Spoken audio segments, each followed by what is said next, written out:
फसलों की कैसे सुरक्षा हो, इस पर विस्तार रूप से जिला कृषि अधिकारी सीपी सिंह से वार्ता हुई। वार्ता के दौरान उन्होंने बताया कि हम फसलों का किसान कैसे सुरक्षा प्रदान करें और कितनी गुणवत्तापूर्ण हम उसमें खाद डालें।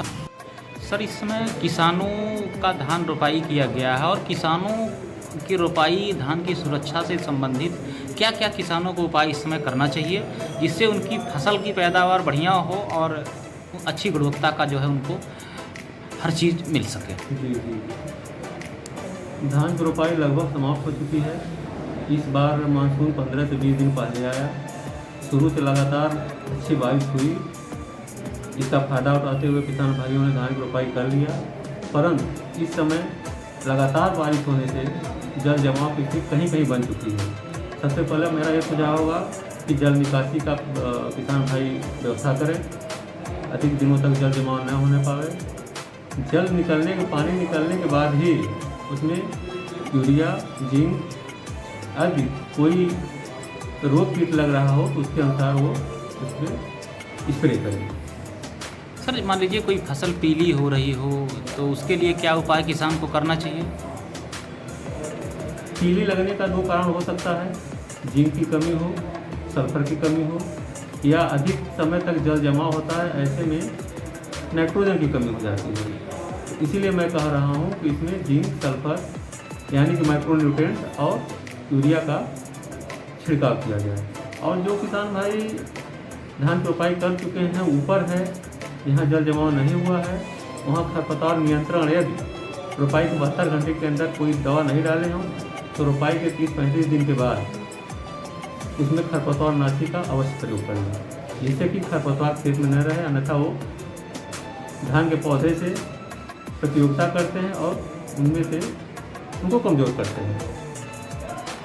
सर, मतलब फसल की जो पैदावार है बढ़ाने के लिए और जो फसल बीमा से संबंधित जो है कुछ ऐसे सुझाव हैं जो कि उनकी फसल की सुरक्षा किया जा सके, इस संबंध में क्या सुझाव है किसानों के लिए? फसल बीमा में इस बार एक महत्वपूर्ण परिवर्तन हुआ किसानों की मांग के अनुसार। पहले फसल बीमा जो किसान भाई हमारे क्रेडिट कार्ड लिए होते थे KCC, वो बैंक अनिवार्य रूप से उनकी प्रीमियम की कटौती करके संबंधित लिखते हैं कि हमारे फसल की बीमा हो, तभी वो बीमा कंपनी बीमा कर सकती है। यह चाहते हैं कि नहीं हमारा KCC भी है और हम अपने फसल की बीमा नहीं चाहते हैं, तो 23 तारीख तक 23 जुलाई तक अपने बैंक में जा कर के लिखित रूप से प्रार्थना पत्र दे दें, सहमति का कि हम बैंक बीमा चाहते हैं कि नहीं चाहते हैं। अगर बैंक में स्वयं नहीं जा सकते हैं कोविड के कारण, तो इलेक्ट्रिकल के माध्यम से या किसी अन्य माध्यम से, मैसेज के माध्यम से बैंक को ये अवगत करा दें। सर, जो धान कभी कभी पानियों में थोड़ा सा ज़्यादा गल जाते हैं, एक शाखे बचे रहते हैं, तो उसके विकास के लिए किसानों को क्या करना चाहिए? जल जमाव या रोग या कीट के कारण कभी कभी ये चीज़ें कभी कभी आती हैं। जी जी, इन पौधे में एक गुण होता है डेवलपमेंट का, जी जी, वो स्वयं वृद्धि करता है, लेकिन उसके लिए पर्याप्त न्यूट्रिएंट जमीन में उपलब्ध होनी चाहिए, उर्वरता शक्ति खेत की अच्छी होनी चाहिए। उसमें वही माइक्रो न्यूट्रिएंट का उपयोग किसान भाई करें, जैविक खाद उसमें डालें, यूरिया का स्प्रे करें। यूरिया का स्प्रे बहुत आवश्यक होता है ऐसी परिस्थितियों में।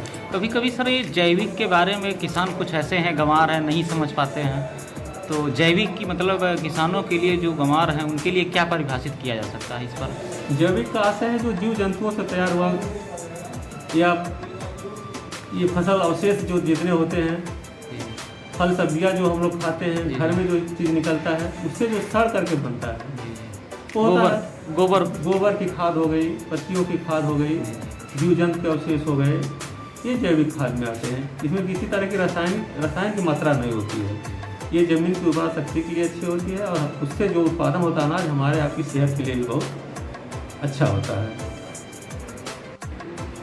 सर, यूरिया का प्रयोग जो है कितनी मात्रा में करना चाहिए जिससे खेती की पैदावारी जो है अच्छी हो? जी, यूरिया का सीधा काम होता है वनस्पति वृद्धि करना।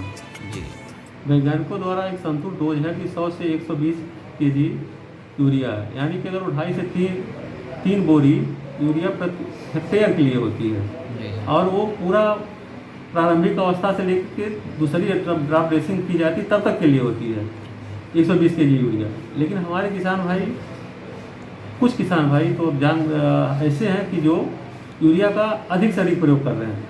ये फसल के लिए नुकसानदायक होता है। इससे फसल बढ़ती तो है लेकिन वो कमज़ोर हो जाती है।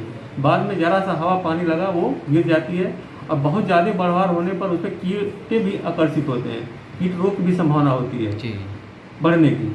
इसलिए मैं यही सुझाव दूंगा किसान भाइयों को कि वो जो वैज्ञानिक डोज है, मात्रा है 120 kg, उतना ही यूरिया का प्रयोग करें। अधिक यूरिया का प्रयोग करने से अधिक पैदावार नहीं होगा, ये सत्य है। कितने एकड़ यूरिया का प्रयोग करना चाहिए? एकड़ में कितने किलो, मतलब या बीघे के अनुसार?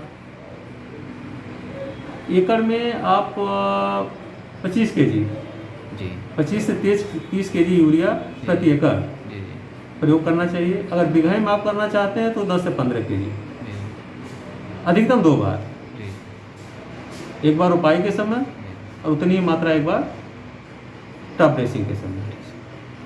कहीं कोई कमी नहीं है, सारी दुकानों पर यूरिया उपलब्ध है। किसान भाई अपना आधार कार्ड लेकर के जाएं, खतौनी लेकर के जाएं, अपने खतौनी के अनुसार ही यूरिया का क्रय करें। अधिकतम यूरिया क्रय करके सिर्फ नुकसान ही होगा, कोई फायदा नहीं होगा। सर, इसमें शुल्क की दर क्या है किसानों के लिए जो है यूरिया खरीदने के लिए? यूरिया का इस समय रेट है 266 रुपये 50 पैसे।